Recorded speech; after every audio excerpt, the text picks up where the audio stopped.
Hey everybody! By the way, first of all, accidentally shaved my beard. Genuinely an accident, but here we are. I just want to acknowledge that so I'm not distracted looking at my video thinking, why does he look different? What's up? Anyway, that happened.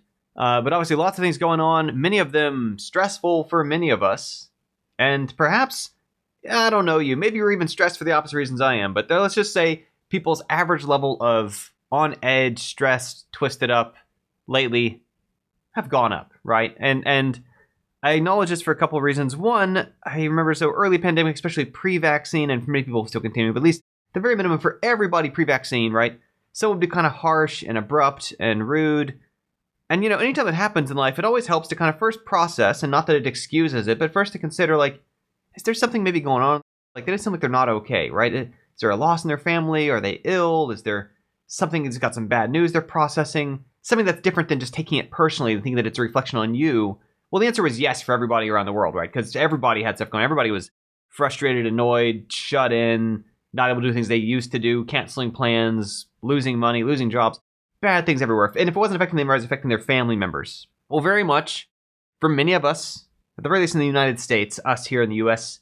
citizens kind of approach, people living in the U.S., I guess, rather, including your friends online who might be based in the U.S., your other friends who are local if you're also in the U.S., again, I think a similar things occurring where for many people, we're kind of on edge from various things that are happening where we're just displeased about them at maybe an extra level above normal. And I mentioned this today, not to just sort of, wave hands and run around in a circle and panic or any of that kind of stuff, but if only to just speak to strategically. It helps me, and granted everyone's different, to find something, to have that activity where every so often, right, and I'm not saying to head in the sand, ostrich, ignore the world around you, don't take steps, don't do activism or protesting or outreach or whatever it is that works best for you and your approach and your lifestyle and so on. But what I am saying is that it helps, right, to have that half an hour a day, a few hours, a few sessions a week, whenever you can do it, something that absorbs enough of your mind that while you're doing it, nothing else exists, right?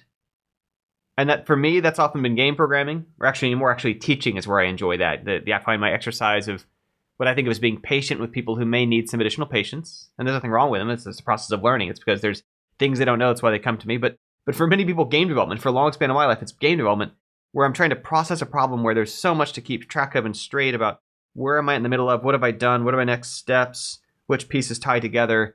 The amount of concentration that takes, I can't think about other things. It's actually part of what the appeal to video game playing for many people, couldn't steal myself too, is that it gives us something where while we're doing it, it's all we can think about. We've got to react to it. There's enough going on. There's enough information to process as we're exploring and getting inventory and doing crafting or whatever that it ties up our mind. So at the very least, we got that little bit of a half an hour or an hour break in which we're oblivious to the outside world. I mean, I'm not saying to stay oblivious, not saying you should go hide in escapism. For many people, right, it's reading. For some people, it's writing, might be drawing. But I guess what I would encourage is if you don't have an outlet like that, and obviously maybe what I work with, it's game development, maybe that's not for you, right? Maybe you're in this channel for my older videos that were a little less game development specific. I know it kind of goes back and forth over the years. To find that thing that's not just scrolling on the feed. And I say this as someone who I scroll Twitter a lot. My wife scrolls TikTok a lot. I know plenty of other friends scroll Instagram a lot, and any of these things, they're, like any food, not bad in moderation necessarily. I think it's serves a function in our lives of keeping us either informed or connected, or it's a way we kind of socialize in a way, depending on our connections and peers. But to make sure you've still got some other thing you're doing. Because, just, again, strategically, if you spend all of your time building up anger, frustration, upset at the state of the world. And you may be right. Those may be fully justified. I'm not trying to invalidate those feelings, but what I'm saying is that if it only is always that, at least what I find for me, is that hinders my ability to do anything about it. That hinders my ability to think clearly. That hinders my ability to take action. That hinders my ability to get my words articulately formed about what we could or should or might consider doing differently. It just kind of bogs me down and ties me up. That someone opposing my interests and wants would actually prefer I be in that state. Then what I find is if I'm doing half an hour here and there, a couple evenings a week of a few hours here or there, making games, playing games, drawing, reading, writing, whatever that thing is for you that helps you need to concentrate so much on it that while you're doing it, it pushes out everything else from your short-term memory, everything else from your attention, gives you that space. I find that when we come back from that, we're so much more refreshed, we're so much more able to think clearly, we're so much able to kind of like regather our footing, that it's valuable to us. It's necessary. It's as necessary as if you're driving a car across the country and you pull over for gas every so often, you pull over for food every so often. That's not slowing you down. You wouldn't get to your destination if you don't do that. It's a version of self-care to have an activity you find that ties up enough of your mental energy that while you're doing it, it's all you can think about. So if you don't have that, I encourage looking for it. If you do have that, I encourage not guilt-tripping yourself over having it. Again, it'd be like if you were driving your car, having to pull over for gas, and then feeling annoyed or angry or mad at yourself. Gas prices being what they are around the world.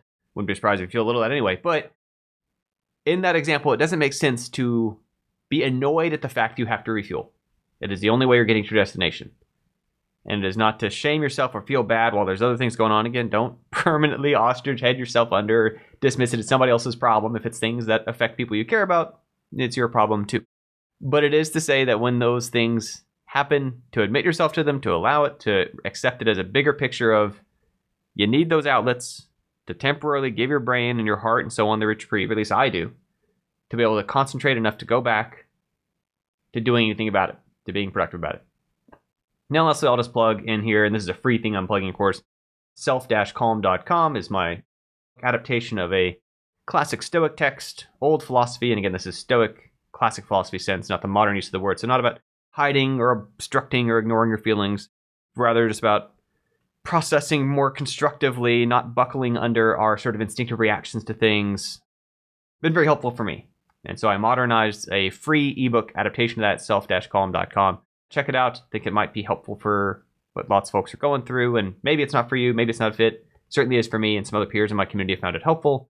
Thought I'd point that out today, as again, I know there's a whole lot going on in the world around us, certainly in the US, I'm sure elsewhere, but US is the little bubble that I mostly live in, and many people, friends, customers, coworkers, and so on are established in. Anyway, that's it for the day. Thanks for following along. Catch you on today. Video topics might vary a little bit, still at a low frequency while staying with family. Still may transition until our actual place for staying more permanently. Maybe 2 months away. We'll see. Anyway, thanks for being here. Catch you on another day. Bye for now.